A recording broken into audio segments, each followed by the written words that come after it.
I just know that's coming. And I'm really worried because right now, Tom, there's too many footballers appearing to have a life outside of the game. Digital teams from clubs producing very entertaining and engaging content. And even more daunting, players actually giving opinions on what they actually think during and after games. And I'm not against that. I'm not saying that's a bad thing. I'm all for it. I love everything about it. I want to see more of it, but I know what's coming. I know what's coming, and I think you do too, because right now as players show personality and tell us what they think, as clubs produce funny stuff on social media, right now a club media manager, senior football writer or pundit at one of the daily rags or coach is getting ready to put a stop to this once and for all. Now on Saturday night, how good was Tom Papley? Brilliant. During and post-game, even Isaac Heaney. What did he say to Cameron Ling on the boundary line? He said, they're trying to get after us. It's off the ball. We're just worried about the ball. We'll keep being hard in the contest and get the job done. Brilliant. You actually want to hear that. I'm sure Alistair, who's not here, but he's a boundary rider, he would have killed to have someone say that. Exactly. Walking down. And then after the game, Papley doubles down in the rooms. He says, they gave it to us. Brad Scott said they want to have the Essendon edge. Peter Wright took it a bit too far, but that's footy and you move on from it. That was music to the ears. Everyone delighted to hear it. And then on Sunday, you see something fun on social media. So the Bulldogs post the clip of Dimmer saying, I hate coming here. I don't want, about Marvel, but made it about Ballarat. Now, that's good fun. Doesn't quite make up for the fact they gave my mate Danny the boot from writing the banners, but it's a start. And, of course, the Giants every week are producing really, GWS. Great content, yeah. Streets ahead on the field at the moment, but also off the field. And to top it off, on the weekend we saw Collingwood players going to a Grand Prix event with their partners the night before a game, not drinking. And given Jack Ginnivan sat by himself in a vacant corporate box to watch one race drinking water, that was frowned upon. So went on a flag. But to think that it impacts performance is ridiculous. So, and even like Bailey Smith was at Albert Park on Sunday, just enjoying himself at the Grand Prix, not watching his team play in Ballarat because he was injured. But we all know it's coming. It can't last because the fun police is rife in football. Right now, as we record this podcast, a media manager, commentator, coach is planning to ruin this golden age for everyone. I wouldn't rule out someone at the Swans having a chat with Tom Papley this week, just for daring to say something interesting. There's going to be a middle manager at GWS or a coach saying, the moment we start losing, you can't be entertaining on social media. And there may be, once they lose a game, certain footy shows will be putting the blowtorch on a player for showing some personality. So all I've got to say is enjoy it while it lasts. Yeah, no, I tend to agree. It's great to see personality. It's what we all scream for. You get to see a different side of players.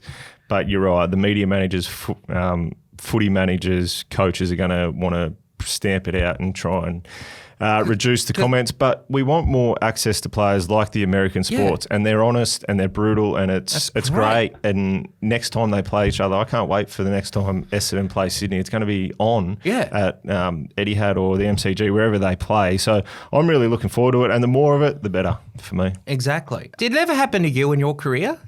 Like you were playing at Brisbane and they weren't successful, for lack of a better description, or Port, or you were a bit of a profile when you played at Port, and Port were playing good footy.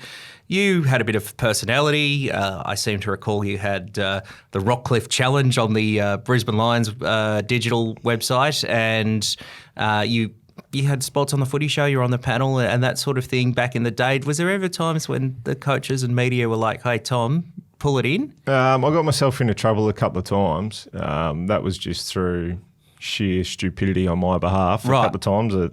But I always try to be myself, and it's probably the reason I have the jobs that I do now in footy media. Probably the reason I do this, the reason I'm on Triple M is because I've got an opinion, like to have fun. And I think if you do that and you can be yourself to some degree, obviously you don't want to give away game plan, etc., and inside information that's going to affect the outcome of games. But if you can be yourself and give a fair assessment and then back it up is the most important thing, which I think Sydney, Tom Papley's been able to back it up for a number of years, and other guys as well. So I've got no issue with it. And the more of it we see, the better. I think there's nothing worse than going to a press conference and seeing straight down the line answers that give you nothing, I think even Lachie Neale, he was fantastic, and then they wrote stories about it, and Chris Fagan came out and was attacking thanking the media for writing the stories, but it was great content. It was a good story.